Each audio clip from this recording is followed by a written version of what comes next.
welcome to the workshop that is led by the South African Society for Engineering Education and of course hosted in this venue in the Council Chambers of the University of Johannesburg.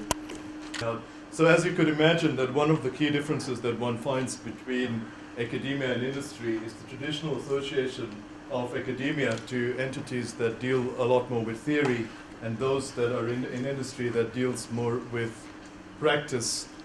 There is a difference that I tend to often speak with my colleagues in academia, that in academia you're told that you publish or you perish as part of the research outputs that is expected from academics.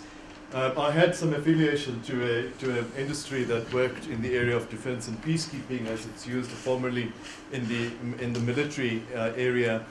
And what one is very quickly told there is that you publish and then you perish.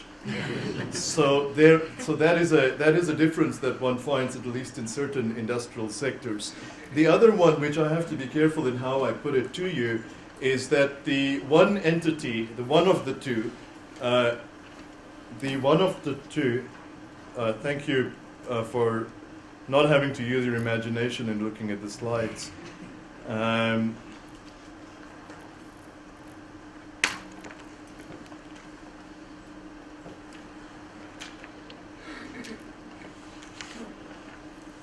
But you could see the slides formally, right? Yes. Yeah. Okay.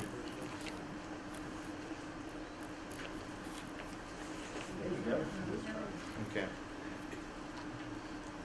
Right, so the one example and comparative that is used is that the one industry is compared to one that is printing, and the other that is used that is compared to one that is running a marathon.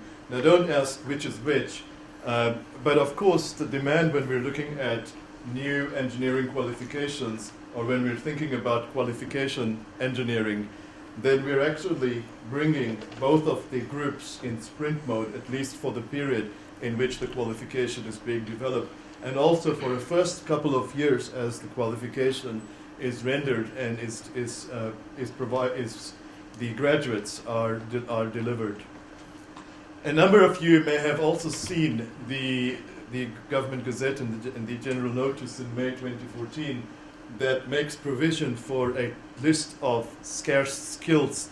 And in this particular list, what is of interest is that a number of engineering qualifications and engineering technology qualifications. I haven't brought the whole list, but the list is of the 100 has a number that is technician, technologist, as well as the engineers, is certainly seen as scarce in South Africa.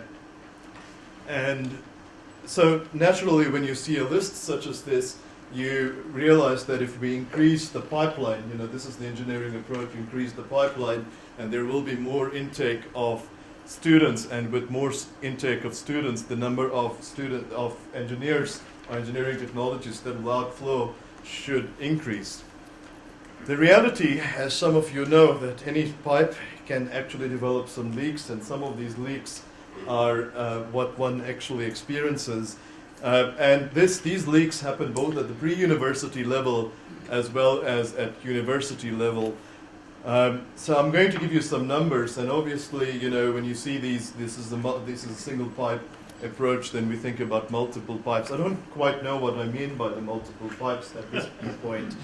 But there could be approaches of internships that take place in advance of before a student comes into a university system as avenues to change this. So I give you some figures on the pre-university scale. You're told that no good presentation is good without numbers. So this is one of the slides. The graphs come in later. On this slide, what I try and show is the number of students that take part in a national senior certificate examination annually, some 560,000 students, and only about a third make the requirement, just to give you a feel for the baccalaureate or the bachelor's degree. And if you zoom down into looking at those that may meet the requirements for some of the programs, and these requirements do tend to differ, but it gives you a feel of about 14.5% that actually have completed and has satisfied and obtained a mark in physics of physical science of 60% or more. So immediately you realize that we do, and we are very appreciative of our counterparts from industry that are here today, because we do definitely need some support, and the images show, and in this context we talk about the pipeline. But I thought I will, just on adding perspectives, that I don't know if you have experienced the same, but when we think about the public perception of engineers, and I don't know if you have, friends or colleagues in other disciplines, and when you speak with them and you ask them, so what are some of the important disciplines that you get today? And one tends to hear professions in the health science, medical doctors. You tend to hear of accountants. You tend to hear of educators. You tend to hear of folks coming from different management disciplines. And I remember asking students at one point, and this was in a mixed group of, in a first year, it was a fairly large group, and there was one that raised and said that even lawyers, I don't know, don't put too much focus on even, but engineers came up a little lower on the scale of what is the public perception in terms of a contribution that engineers make. It could be that, scarce is also pronounced sometimes as scarcity, or scare skills, and one sees. I'm very glad that there are folks that are picking up on the scare, but relating to the World War II, where engineers did have their contribution in the military, but since then we have called it the defense and peacekeeping industry, so things have become better. But there is a perception that a lot of engineering tends to deal with destruction and not always construction. Fortunately, the infrastructure initiatives that are taking place in South Africa as well as on the African continent bodes well in terms of how engineering actually constructs a nation and constructs a continent. But once the students come into university, we don't improve their lives too much further, and you will see this image gives a picture of what students think before they join a program and what really happens. But we know that if you serve an engineer, we have a better chance of saving the world, and engineers do tend to work in terms of advancing technology that benefit humanity. So I'm going to put that tilt, and this tilt was also evaluated by the National Academy of Engineering in the United States, and they came up with a book, this was about 3 years ago, which deals with changing the conversation and avenues that we should do as a profession in terms of improving the public understanding of engineering. I mentioned earlier that a good presentation must have a graph that looks like this, but this graph is slightly more graphical in the sense that it also depicts the number of graduates, not only enrollments, so the enrollments is on the grayscale, and the graduates, and between 1998 and 2010, one finds that although the number of enrollments has been increasing slightly in some cases, one finds that the number of graduates has only been at the tune of 14%. This was a survey that was done by the 2012 Infrastructure Sector Research Survey. This 14% is lower than the international average, which is in the range of 25%, and this is both for degrees and diplomas. And there are some definitional issues in this chart in the way that the engineering disciplines are noted. The situation that we find in South Africa is not necessarily unique to us, and here is a graph which I took from a study from the American Society of Engineering Education. This particular slide depicts, and this is only for one discipline, and in this slide one finds that the growth in electrical and computer engineering has been on a decline, and this trend is also true in the case of South Africa. And let's talk a little bit about this in the view of the changing of public understanding of engineering. So on this slide, what one sees is that so some folks actually try and justify these declining numbers, and they say, well, there's a lot more goods that are coming from China and coming from the Far East, so that's a trend that we do see in the high-tech markets, and therefore our approach should be something like this: let us actually fight the outsiders. However, the profession is in fact changing. And And perhaps this change relates to the rise of the service economy. And I'll now talk a little bit about this, and of course immediate examples of service economy deals with entities such as Google, that deals with entities such as Facebook, and of course we know that some of these entities like Google is not only in terms of its impact on the as a search engine, but also the fact that many of us are carrying products that are based, or services that are based on Google. So certainly the importance of the service sector has increased in industrial economies, and if one looks at the Fortune 500 companies, then one today finds many more service companies than manufacturing companies. And this also brings about the old dichotomy between products and services, and also the blend in the service product continuum. If one looks at this chart in the context of agriculture industry and services, and one tries to position South Africa and also the desire of South Africa through the National Development Plan to move towards the services sector, one finds that South Africa sits somewhere in the industrial arena, but moving towards more and more towards services. So when you see a chart like this, I know there's a component in ourselves that says that this is beneath us, that service is not engineering. I could see it at the stairs as I was presenting the slide, similar to the one that you see. But of course, we need to recognize that the service economy is here to stay. And also, we then need to understand that we need to find ways to integrate the service economy into the engineering curriculum.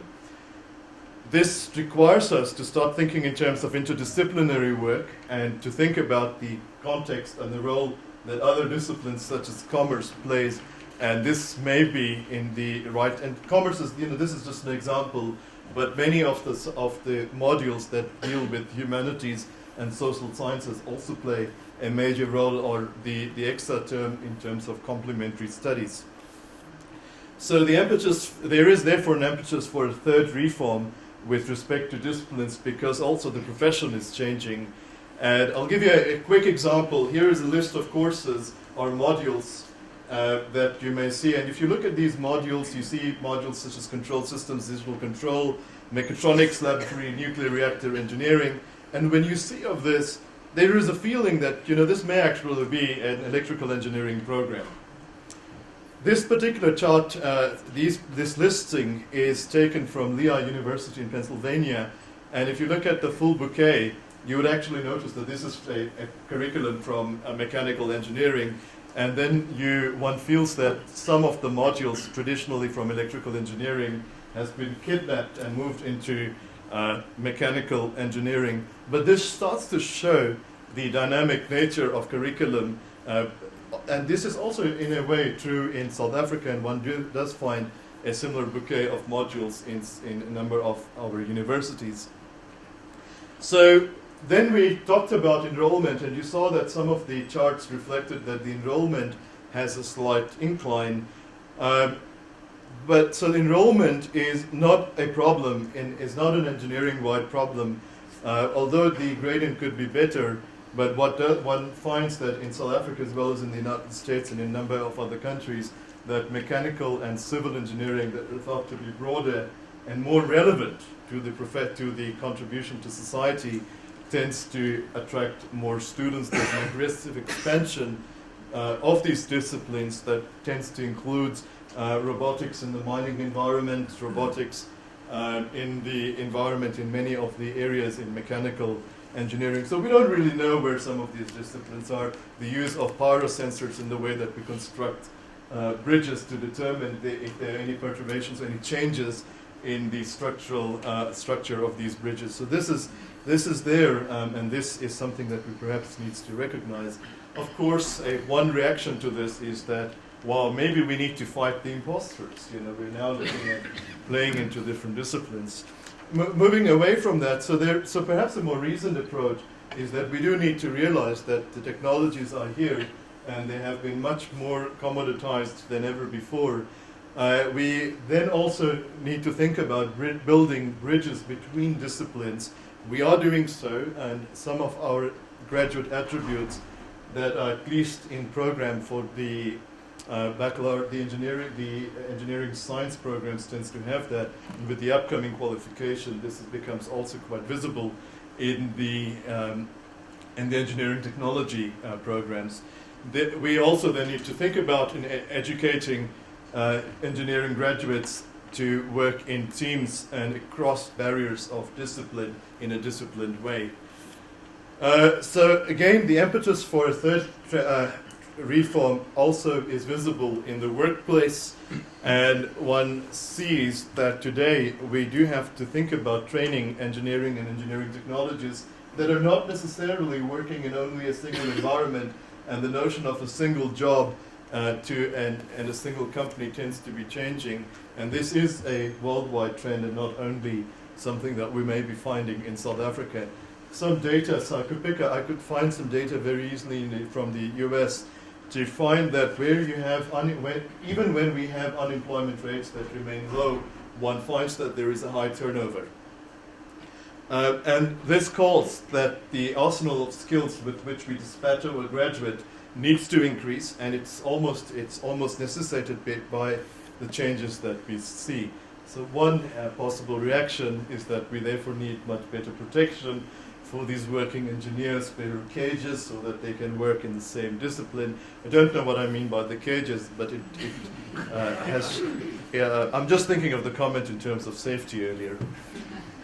So a more reasoned approach is therefore that we need to arm new engineers with methodologies that increase their performance in these changing times, and then there is a much more deeper focus on lifelong learning, continuing education, as well as effective professional networks. We see that this event today has been organized and supported by at least by the entities such as the IPET as well as SASE, but there are many others that also enable and steals our connectedness in the global arena in which we act today.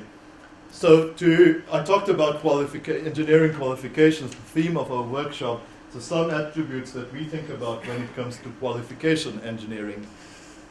If we tend to recognize that the fundamentals may be shifting, we have many new tools that are available in terms of modern computing. While one could argue that a number of the fundamentals are not enabled just as skill sets, but are enabled to develop thinking, there may be alternative approaches in terms of this thinking. The integration of life sciences, what we do in engineering, how does it impact the society, and how can we better have that understanding brought forward as curricula is dispatched. The profession is changing. We are much more connected geographically than ever before. It's more than just disciplines, the disciplinary aspects that we talked about, but also the products and services dichotomy and its change as products and services are becoming closer as we are being more competitive, and also due to the impact of the geography. We also recognize that despite all the changes that we find in engineering curricula, not just in South Africa but globally, we still see that the economic and demographic problems of the profession still exist and still remain with us. So somewhere along the line, many universities have had to take a bet, excuse the pun, and we had to think about the Bachelor's of Engineering Technology program and its changing of graduate attributes. Of course, we engage and we wish to continue to engage with industry so that we have a better chance of succeeding together. And that is one of the ideas of working in a workshop such as the one today. So these are the options. We have to sometimes evolve, or the other option is to try and well, I don't know what DIE stand for, but we could think of an acronym as we have to do at times. Don't read it as DIE. And so we are living in exciting times, and I think that I mentioned that we sometimes have to sprint in a marathon, and I think that what is required for the emerging and developing economies is actually to enable that sprint in many times. The good thing about people that do these welcome type of presentations don't always take questions and comments, but Dr. Nell could, of course, change that. But, of course, I was really asked to welcome you. So, again, once more, it is a privilege for me to be here and to welcome you to this workshop and also to the University of Johannesburg. All right, that brings me to the end. Thank you very much. And I think that Dr. Nell will introduce our president of SASE, but I'll leave that thunder to you. Thank you. Right, good morning, everybody. It's great to have everybody here. I've only got 27 slides. I'm going to go through them as quickly as I can to try and make up some time. I'm kidding. Just thought I might have you up a bit. When we put together, when EXA facilitated all of us coming together in 2010, a whole bunch of people who were interested in engineering education brought us all together to talk about the constitution of this thing, which became SASE, SASE. We haven't quite worked out how to say the acronym yet.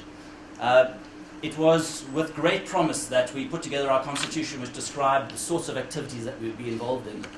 And one of the key objectives and part of our mission was, in fact, to engage with industry and ensure that we had industry and academics being able to talk together in fora like this to ensure that you can advance engineering education in South Africa. We've had a number of workshops and conferences to date, but this is the first formal opportunity that we've had where we've actively sought and have participation so strongly from industry and academia in one place about a topic which is of real importance to all of us. It's the nexus of this new change in education that we're having to talk about today. So I don't want to take up too much of your time because we've got a very full program ahead of us. What I would, though, like to do is just to thank the two members of our board, that is Johnson Carroll and Henry Nell, for all the work that they've done in putting together today. They've spent a lot of time bringing everybody together and ensuring that we've got a program that you'll enjoy, and I think you're going to get a lot out of it. So without any further ado, I'd like to hand back to Hanley and ask her to keep running the conference. Thank you very much. When I arrived this morning on my way here, I've realized that I have a slight dilemma, and the dilemma is that about 30% of I think the people here have heard this presentation that I'm going to give before, so some of them more than once. So I'm going to try to make it a little bit more interesting and turn things slightly around. So I'm going to start with another short presentation which will link to the main presentation, but hopefully it will give a little bit of a different spin or perspective on what we want to talk about. When the new HEQSF was promulgated, we made, at TUT, we made 3 very big mistakes. It cost us dearly. We asked the advisory committees, you have this document, which qualification in this document do you want us to present? That was a big mistake because the understanding of what each of those qualifications in the new HEQFS are was lacking. The second big mistake we made is, we asked them the question, should we train technicians, technologists, or engineers? And then we just discovered that everyone you speak to have a different understanding of what a technician, a technologist, and an engineer are. So it created another chaos. And the third mistake we made is we asked the academics in the departments, what do you think we should do? Big mistake, because if they've got a prestige issue, they all said in future we only want to do BEng degrees. Or if they were not well qualified, they said we should stick with diplomas and nothing else. So we needed a different approach to get a sense of how do we need to move forward in this space. And then we've done the survey. The survey was something we've done 3 years ago. And the purpose was not to ask people, do you want us to do diplomas or degrees? Or do you want us to train technicians or technologists? The purpose was to determine what are the competencies you want if you've invested R500,000 for someone to study for 3 years at the university like TUT? Or what competencies do you most need in your environment? Because the answers to all of these questions are very different than just asking people choose a qualification from the HEQSF, or what do you want us to do? So we asked 110 of our advisory committee members, and that was an online survey, and about 59 of them responded. So the response rate, I think, was not too bad. The questions were based on the core attributes defined by the international community for technicians, technologists, or engineers, not about what Ben thinks the technician should do or what Sarel thinks the technologist should do. And we've also covered some work-integrated learning issues.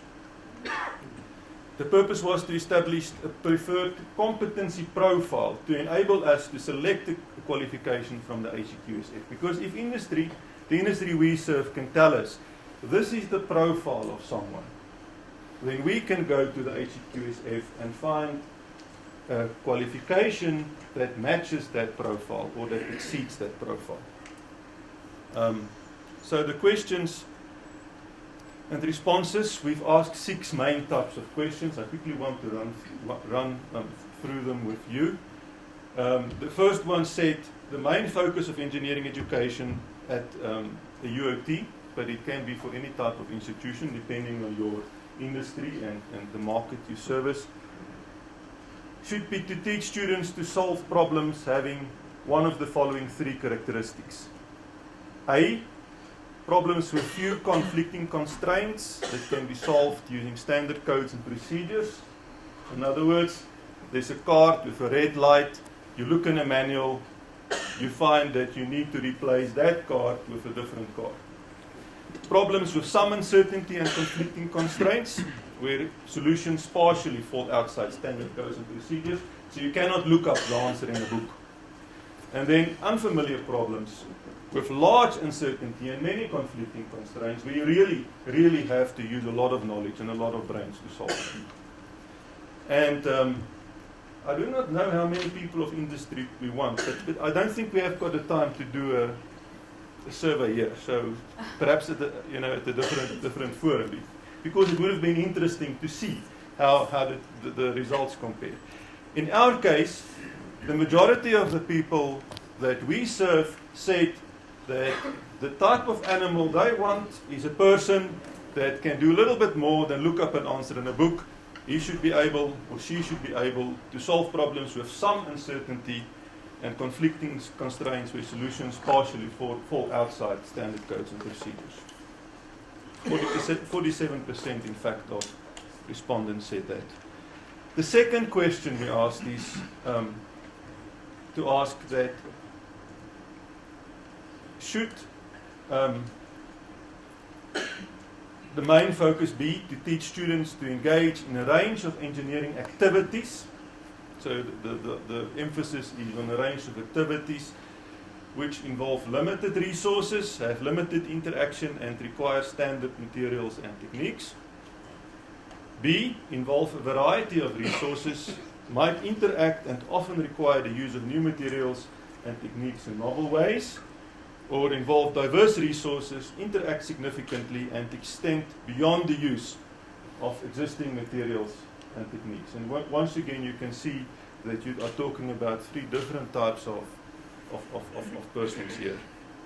And in our case, nearly 60% of the respondents said that we should train people that does not work, is not trying to only work in a very, very limited environment where there are little interaction, but that it should be someone who can work in an environment that involves a variety of resources where there are interactions between activities.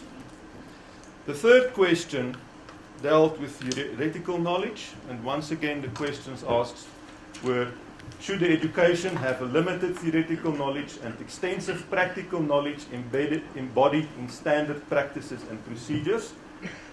So the emphasis is more on the procedural aspect and less on a deep understanding of the theory, or a sound knowledge of principles embodied in widely accepted procedures, processes, systems, or methodologies, or an in-depth theoretical knowledge and analytical skills to comprehend and apply advanced knowledge of widely applied principles. And once again, in our case, 51 of the respondents said sound knowledge of principles and theory. The next question dealt with design. So all practitioners in engineering should be able to design something. So if you have to design something, should we train someone to use a design recipe to execute the design function, a procedure? Or should the person be able to execute intermediate design functions and contribute to design of systems, components and processes? Or should this person be able to use sophisticated strategies and tools to oversee potentially very complex systems, components and processes? And once again, in our case, the emphasis was on intermediate design functions. I think this is the last question that we asked, which dealt with technical investigations. So if someone has to do a technical investigation, should this person be able to search relevant codes and catalogs and find and use routine tests and measurements to solve the problem? Or should this person be able to design his own experiments and be able to execute standard routines and tests? Or should the design of experiments and analysis and synthesis of complex information be arrived at and very difficult conclusions made? That sounded a little bit incomprehensive, but you can read if you want clarity. And strangely enough, our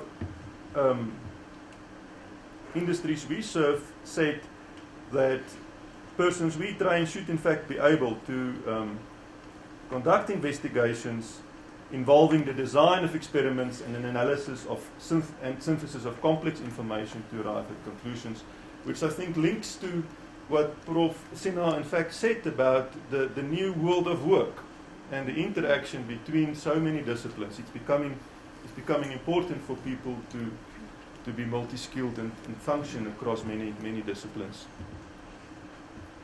The last question is, should we teach students to use modern engineering tools to solve engineering problems? Should we teach them to select and use modern engineering tools, including those involving some modeling and prediction? Or should this person be able to create these tools that he will need to solve the problems? And this was also a surprise because the majority of the industries we serve in fact said that they want someone that can create, select and use modern engineering tools, including those involving modeling, prediction and so on, to solve engineering problems. So from such type of questions, an institution can get a sense of what are the core competencies the industries you serve need. And then you can go and find a qualification on the HEQSF that match these competencies. And I think that's a better approach than just asking, what do you want? Because many people do not know when you ask them what do they want, what they really want. So the profile of the students that we need to train at TUT are those of primarily technologists. But you can see that there's also a need for some of the competencies that technicians should have, but also that engineers should have. Now, an institution cannot be everything to everybody. So at some stage you have to look at your physical capabilities, your staff capabilities, the resources you have, and then you have to make hard choices. We've also asked our industry participants about work integrated learning, 90% felt that it's a really, really good thing and that qualifications should include this. But only 40% of them said that they are really willing to, get into bed with us and have these long-term, multi-year relationships so that we can get all our students placed. 53% indicated that they think it should not exceed 6 months.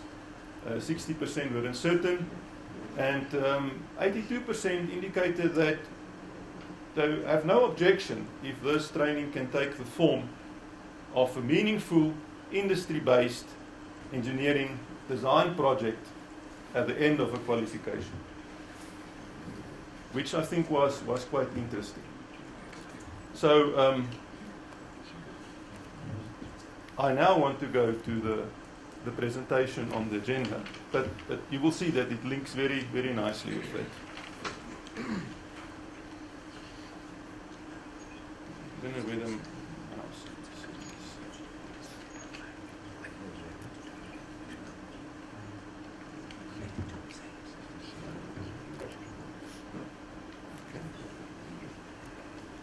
Good.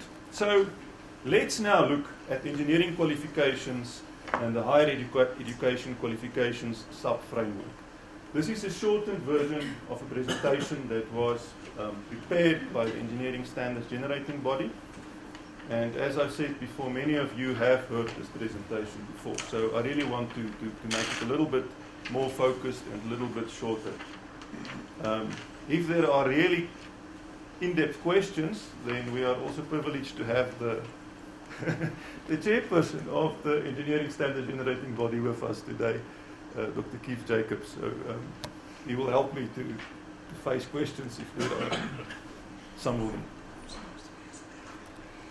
Good, so the purpose of this presentation is to give you an overview of the revised HEQSF, how it fits into the NQF, and associated qualification standards that were developed for technicians, technologists, and engineers. You're welcome to perhaps take a better seat, sir. Good, so the National Qualifications Framework has got 10 levels, each with associated level descriptors and 3 sub-frameworks. When I've learned about this the first time, I was quite taken aback. I didn't know how this fitted together. But the 3 sub-frameworks are the General and Further Education and Training Qualifications sub-framework, the Higher Education Qualifications sub-framework that mainly affects universities, universities of technology and comprehensive universities. And then also we have the Trades and Occupations Qualifications sub-framework. So graphically, this is how it all fits together. So you can see that you've got 10 levels. You can see that the OQSF spans all 10 levels. At the moment, levels 7 to 10 I think is still pending. At the time of this presentation, it was still pending. At the bottom, you get the GFTEQSF and the TVET colleges. Previously, the FET colleges are part of this. At the moment, there's uncertainty about whether level 5 should be part of the GFTEQSF or it should stay part of the HEQSF. And then we have the HEQSF, which spans levels 5 to 10, starting with a higher certificate and ending with a doctoral degree. So I think it's important to keep this picture in mind, because the rest of the presentation will mainly focus on the HEQSF. But EXA can register any qualification on any one of these frameworks for meeting the minimum educational requirements for registration in a specific category. So EXA is not married to any one of them.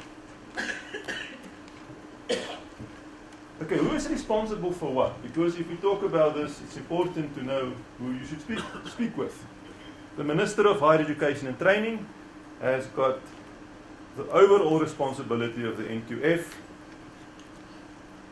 SAQA is still responsible for the development of policy and criteria for registering standards and qualifications on the NQF based on recommendations from the quality councils. Each of these three sub-frameworks have their own quality councils.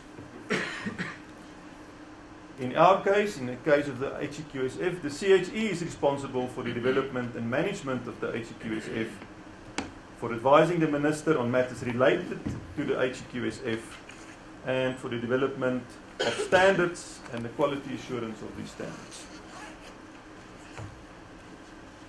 EXA, Engineering Council of South Africa, is a statutory body established in terms of the Engineering Professions Act to regulate engineering professions.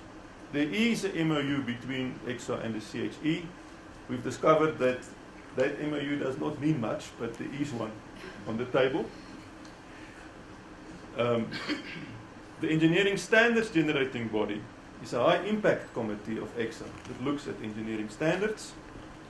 The ESGB develops standards, then gazette them for public comment, and then it goes to the EXA Council, to the Council for approval as standard meeting the minimum educational requirements for a specific category of registration. Obviously, the ESGB has got subgroups called standard generating groups to deal with matters pertaining to the generation of standards specific to a registration category or discipline. So the rest of this presentation, not qualification, will focus on what the HEQSF entails for the engineering disciplines. Good, so if we look at the HEQSF, if you look at the document, the gazetted document, and you want to summarize the HEQSF, then you see that it is a menu of qualifications at different levels. So on the HEQSF, there is one qualification called the Higher Certificate at level 5. There are 3 qualification types at level 6, an Advanced Certificate, and two different types of diplomas. There are 2 qualification types at level 7, namely an Advanced Diploma and a Bachelor's Degree, typically a 3-year Bachelor's Degree. There are 3 types of qualifications at level 8. That will be a Professional Bachelor's Degree, an Honours Degree and a Postgraduate Diploma, Master's Degrees at level 9 and Doctoral Degrees at level 10. So given this menu, the ESGB then had to decide what suite of standards are we going to develop that match the HEQSF with the different exit levels.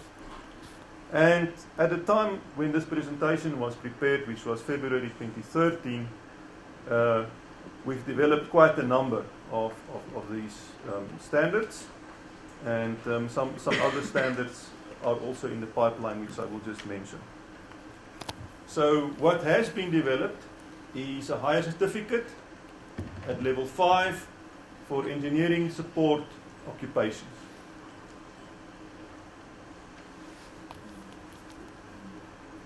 I can perhaps just say that we've had interactions with the DHCT, and they feel very strongly that UOTs in particular should do this in collaboration with the TVET colleges. And that is, many UOTs in fact are working on that. There's an Advanced Certificate at level 6, and then 2 types of diplomas, one with 280 credits and one with 360 credits, both at level 6. And it's important to note that any three of these qualification types meet, or all of them meet, the educational requirements for registering as a candidate technician. So a university of technology or university, a comprehensive university, can, in conjunction with their stakeholders and their industry, in fact offer any one of the three on the menu, because all of them meet the educational requirements for registration as a candidate technician. There are two standards for the technologist, the advanced diploma and the Bachelor of Engineering Technology.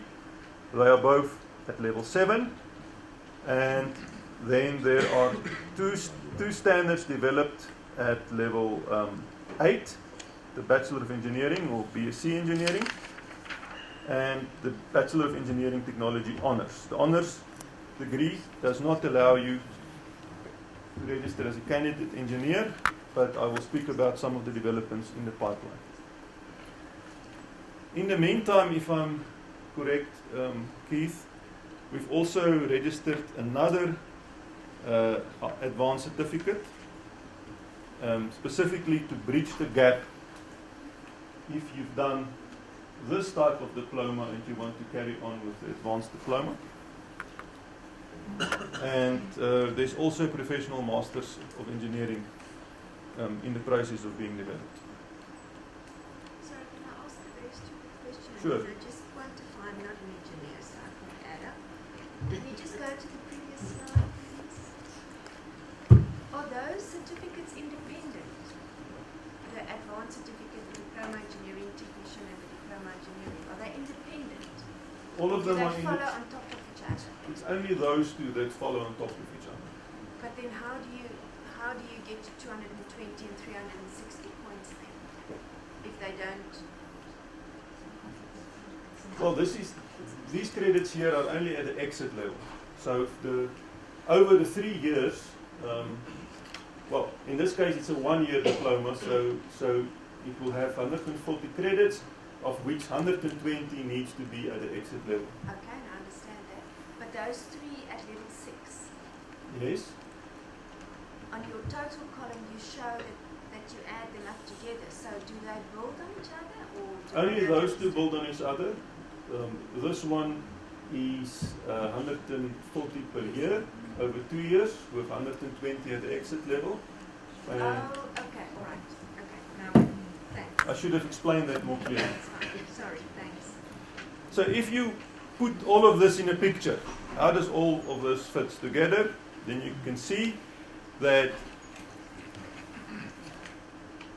a high certificate followed by an advanced certificate, or a 280 diploma, or a 360 diploma, all of them meet the educational requirements for registration as a candidate technician. If you've done the 360 diploma,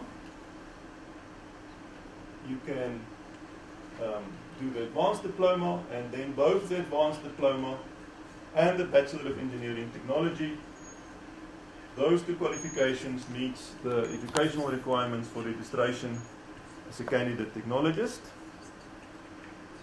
The BEngs is well known. It meets the educational requirements for registration as a candidate engineer. And then I think it's quite important to mention here that these standards have been written. They've been designed in such a way that the systems between UETs and traditionals and comprehensive can converge at the Master of Engineering level. So from the Bachelor of Engineering Technology, you can get entrance into master's degree or directly from the BH, followed by the doctoral degree at level 10. An innovation that is quite important for us, especially in the light of the statistics that Prof. Sinha showed about the dismally low numbers of grade 12s having good maths and science scores is that the higher certificate give entrance to your degree types. So if you've got a good higher certificate at the UAT or at the TVET college with the involvement of the UAT, then that can be used to serve two purposes. You can teach someone a skill they can use in industry, and in the light that only 14% of people enrolled in our programs graduate. In other words, let me quantify that. If you've got 100 students in a program, then only 14 of those will end up with a certificate, a diploma or a degree in the end. The rest has got no piece of paper to say that I can do something. And the high certificate, I believe, is a very valuable vehicle for us to both teach someone a skill that can make them useful out there, but also to bridge the maths and science gap so that they can either then go into diploma or one of the degrees. So I think the high certificate will become, until such time as our school system is fixed one day, a very important qualification for us. Excuse me. Yes. If you just go back to the previous slide, that little green block there on the Yeah. 360, Yeah. the arrow that leads from the 280 Yeah. into there. Can you just explain that? You've got two different types of diplomas. So if you've done the 280 diploma, then the HCQSF, and it's not us or EXA or anyone, the HCQSF does not allow you to carry on with the advanced diploma. So you need to bridge a gap. And to bridge that gap, the engineering standards generating body has developed another advanced certificate, which you can add on for you to bridge the gap and then go into an advanced diploma. Dr. Andre Geertsema is here, and he was the convener of that SGD. So if you have questions about that qualification, then we need to ask him. I'm from industry. I don't understand the term H certificate. Is that bridging between grade 12 and This? yeah? No, this is at level 5. So grade 12 is at level 4. So if you've got really, if you have students that perform poorly in grade 12, or perhaps have not reached the desired scores in maths and science to enter the diplomas or degrees, then you can take them into a higher certificate, and then they can either then progress to the advanced certificate, transfer horizontally into articulate into a diploma, or they can get access to one of the degrees if they've done well enough. Okay, so then the question is, where do you go? Because we've got a lot of students who at grade 12 don't make the grade. So where do we send them to get the H certificate? Yeah, I think the majority of UATs are developing that. The hold up at the moment is with the CHE. So the moment they give us the green light to say that they are ready to take the standard and register it with SAQA, then UATs can start offering the higher certificate. At the moment, that process is not done yet. The CHE does not want to just accept the standard the standards the ESGB developed. We need to reformat those standards, rework them to fit the CHE templates. Then they want to send them for public comment, and only then will they register them on SAQA. So there's a delay being introduced, and it's not by this community, it's in fact by the CHE. So that effectively then gives a lifesaver between the poor matric results and... But it's more than a lifesaver, because I think the emphasis should also be to teach this person a skill that he can use in industry, so that if he still cannot reach the maths and science gap, at least he can be useful. And he's got a little piece of paper that says I can be useful in this area, or in this environment. Clarify something. So in other words, all the submissions, all the recalculations that are currently happening at all the UOTs, if this hasn't been registered with SAQA yet, so Yeah. The CHE does not want to accept the standards of the ESGB approved by Council as they are. They want them to be reworked in their own format. Then they must go to public comment, and then they will take them to SAQA. We are engaging with them, those that many of us are sitting on that panel. And we are trying to speed up the process. I think, Brandon, you can also say that we are really trying to speed up the process. And it's looking very promising for that process to be sped up. May I leave the lady in this scarf microphone? Thank you. No, for entrance into the degree programs, does it have to be an EXA higher certificate, or could it be a higher certificate offered by a science faculty? No, it can be any higher certificate. This higher certificate is just, it needs to be an EXA higher certificate, EXA higher certificate compliant to the EXA standard if it's for an engineering support occupation. The gentleman on my right. Can I go through the presentation and then take questions? Otherwise it will take very long. Can I finish the presentation? I just need some clarity on one thing. Okay. This 2-year diploma, Yes. are to your awareness the UOTs under any pressure from government or anybody else to offer the 2-year diploma or not? No, there's no pressure. It depends on the UOT and the industries they serve. If the industries they serve are willing, for example, to go into a long-term agreement with the UOT and say that we will take 20 students for work integrated learning over the next 10 years. No, sorry, I meant the 2-year diploma, The not 2-year the 3-year. diploma. There's no will in that one, there's nothing. There's no will. Yeah. Okay, what I'm saying is because I've just come from the Electrical Engineering Forum meeting, and the perception there was that there's a lot of pressure on the UOTs that they must offer the 2-year diploma. There's not. The only pressure is for a UOT to deliver that. So if a UOT cannot strike a deal with the industries for the work component, the workplace-based learning component, then they have little choice because you are obliged to provide that. No, but in the 2-year there's no will. There's no will. Yeah. So That's the pressure. So there's no so you saying, if I understand you correctly, that a UOT could either choose to do the 2-year diploma as an entrance to the BT or the higher certificate. Yes. It's up to the institution and the industries they serve.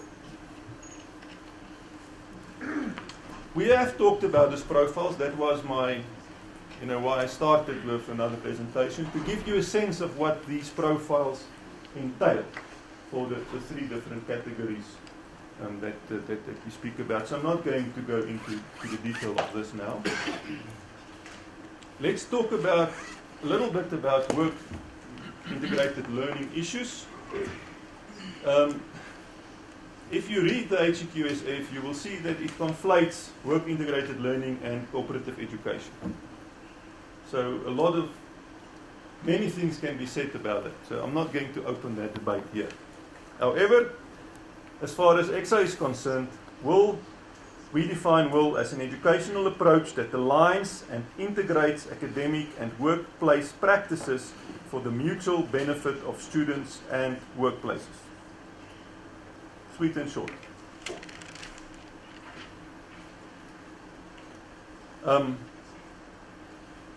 Work-directed theoretical learning, simulated learning, problem-based, project-based learning, and so on. I want to emphatically state here that is not will, because there's big confusion amongst academics. Because if you talk about these things, they say that is will. So if my qualification has got that insight, problem-based, project-based, and so on, then I've got will. No, you don't have will. Those are just teaching and learning methodologies. That's all. However, you can use those methodologies to incorporate simulated will in your qualification. But those methodologies on their own are not will. So I know people don't like if I say this because they've got different different ideas about it, but that's the truth of the matter. Okay. In conclusion, all the EXA standards for technology qualifications, from the certificate to the Bachelor of Engineering Technology, they make provision for incorporating WIL. So, Panos, if you really want WIL, you can even have it in the 280 diploma. You could, but you don't have to. You could, but you don't have to, yeah. Note, however, that the HEQSF distinguishes between the 240 and the 360 diploma qualifications based, and this is the wording they used, workplace-based learning, which means it needs to be in the workplace, not at the UAT. Both these diplomas can or should include WIL, but the 360 diploma may, and the emphasis here really on may, because that is the word used in the HEQSF. The 360 diploma may include up to 120 workplace-based learning credits.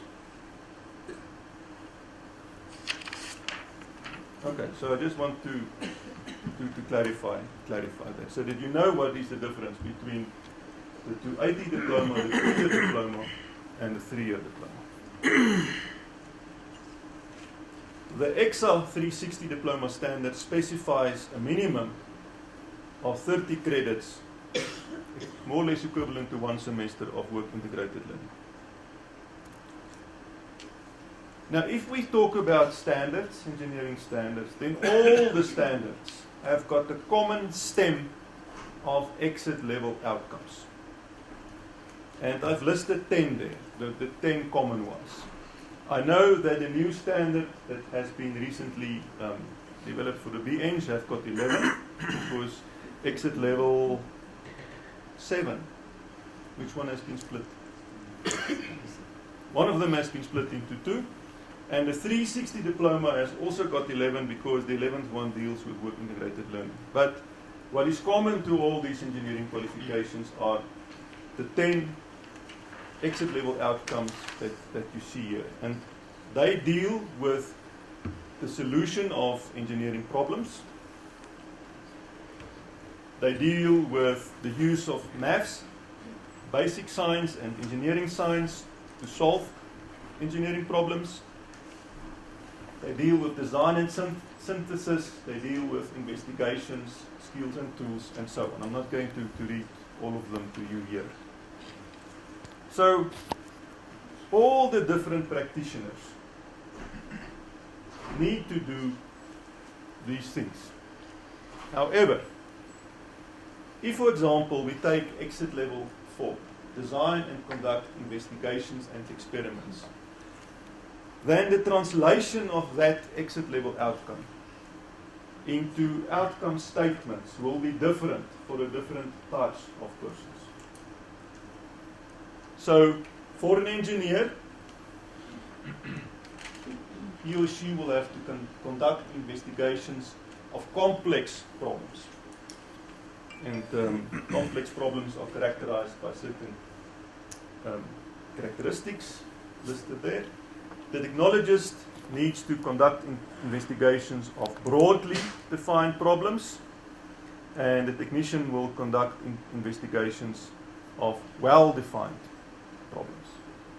So the one will use a standard code or procedure or manual, and the engineer might have to design the code, procedure or manual. All engineering standards have a common knowledge base. The knowledge base specifies the minimum total number of credits, the credits at the exit level, and then the baseline credits in each of the following knowledge areas.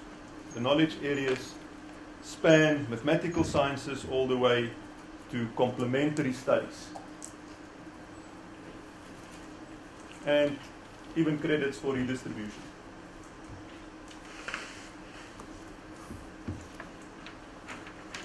Good, so let's look at the higher certificate for engineering support occupations. These higher certificates will be at level 5. The standard provides for two types. Type A, which you will see, which has more maths, engineering, science, and so on, or if you want to progress to the advanced certificate. And type B, which has less math, science, and engineering science, are for if you only want the certificate for an engineering support occupation. So you even have that freedom inside the higher certificate. But both of them have a total number of credits of 140. And perhaps I should just say what this means. If a qualification has got 140 credits, what does it mean? It's important for industry, I think, to know this. You multiply by 10. So 140 times 10 is 1,400. That is a number of notional hours in that qualification. So a student will have to do 1,400 hours of work, which spans time in class, time at home, time on projects, and so on, to complete that qualification.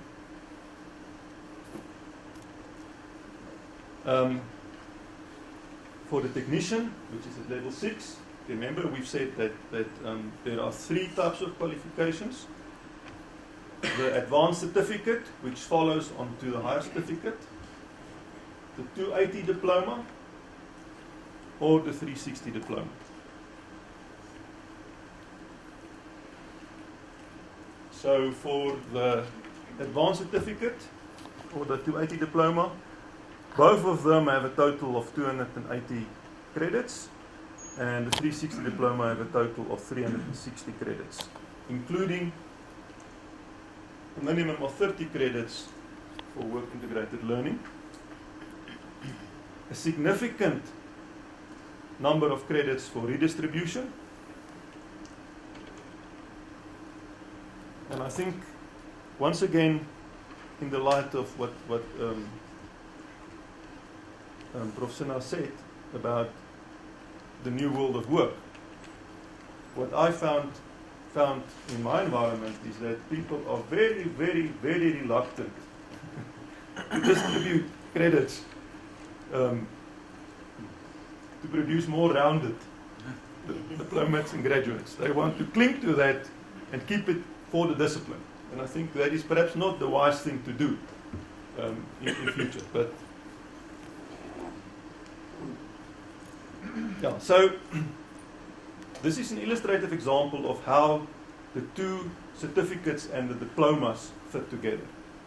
So the standards have been designed in such a way that you have the higher certificate, which is followed by the advanced certificate. If you group them, if you put them together, then together they form the 280 diploma. So you can, in fact, get to exactly the same exit level outcomes with the same information being taught using 2 routes: higher certificate, advanced certificate, or the 280 diploma. The 280 diploma forms part A of the 360 diploma, and then you can add a 3rd year, which includes a semester of workplace-based learning to get to your 360 credits. So I think this is more important perhaps for providers than for industry, but you can design it in a coherent fashion.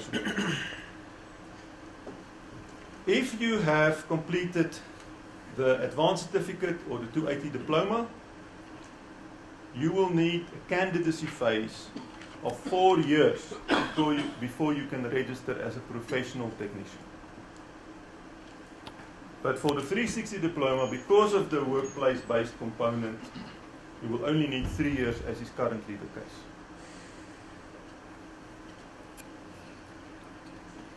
Let's look at the technologist baseline. Once again, there are 2 options. The advanced diploma, which is the diploma that follows on to the 360 diploma, and the Bachelor of Engineering Technology. The Bachelor of Engineering Technology has got a total of 420 credits, roughly equivalent to 4,200 notional hours.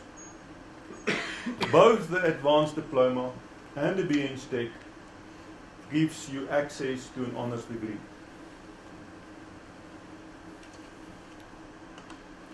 This is an illustrative Bachelor of Engineering Technology structure.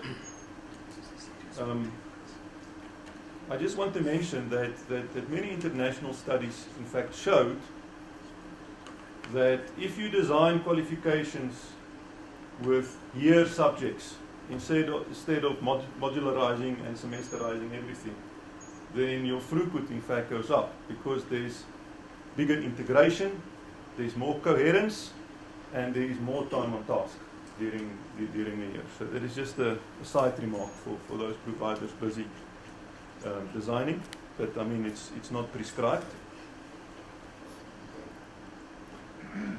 It's also possible to have a industrial project, engineering design and synthesis project as part of the Bachelor of Engineering Technology, and there's nothing that prevents you from designing this in such a way that the student can do this in conjunction or even in the industry.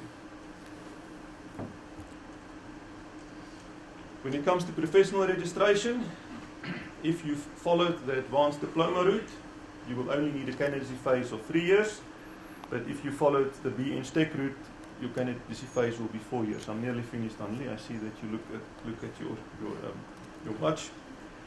The engineer baseline is well known to all of us. I'm not going to spend much time on it. It's been a well-known, well-established qualification.